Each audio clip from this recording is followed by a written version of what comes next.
एक इंसान जिसका लक्ष्य 101 औरतों की जान लेना, जिसका लक्ष्य लोगों को ये दिखाना कि औरतें मर्दों के जूते के समान होती है। ये कहानी है बांग्लादेश में रहने वाला रसूख खां की उर्फ रसूख खान की, जो बना बांग्लादेश का पहला सीरियल किलर।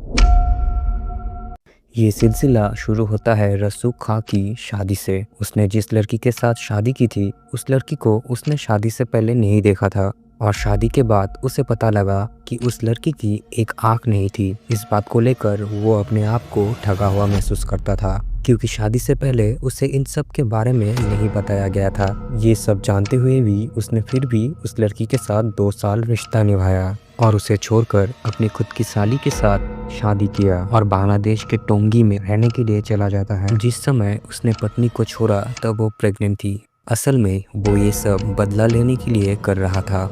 रसूख खां की दूसरी बीवी रीना, जो कि उसकी साली भी थी, वो एक गारमेंट्स फैक्ट्री में काम करती थी और वो उसे छोड़ने के लिए उस फैक्ट्री में जाता रहता था, और जिस वजह से उसकी वहाँ पर और भी कई औरतों के साथ जान पहचान शुरू हो गया था, जिस वजह से वहाँ पर भी एक लड़की के साथ उसका रिश्ता शुरू हो गया था। पर वो लड़की एक दूसरे आदमी के साथ भी रिश्ते में थी। जब इस बारे में रसूख खां को पता चला तो उसने लड़की को समझाने की कोशिश की, पर वो लड़की जिस दूसरे लड़के के साथ रिश्ते में थी, वो लड़का और उसके दोस्त मिलकर रसूख को बहुत मारते हैं। इस घटना के कारण रसूख को औरतों के ऊपर गुस्सा आता था, मानो उसे औरत जात से नफरत हो चुकी थी।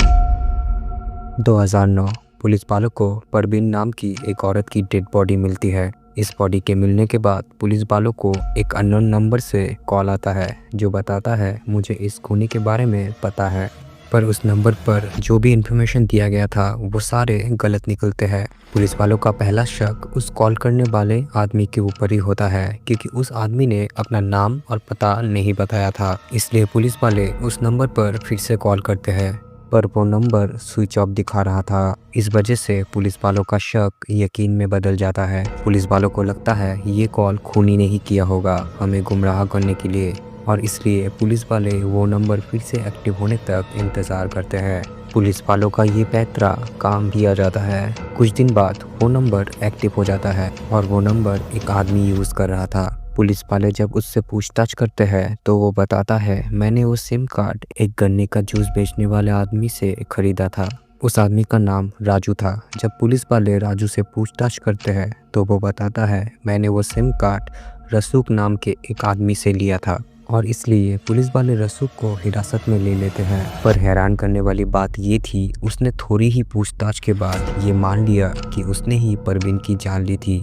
पर पुलिस वालों को ये पता नहीं था कि उन्होंने एक सीरियल किलर को पकड़ा है। जिस जगह पर परवीन की लाश मिली थी, उस जगह के आसपास 2007 से लेकर 2008 तक कई औरतों के लाश मिले थे।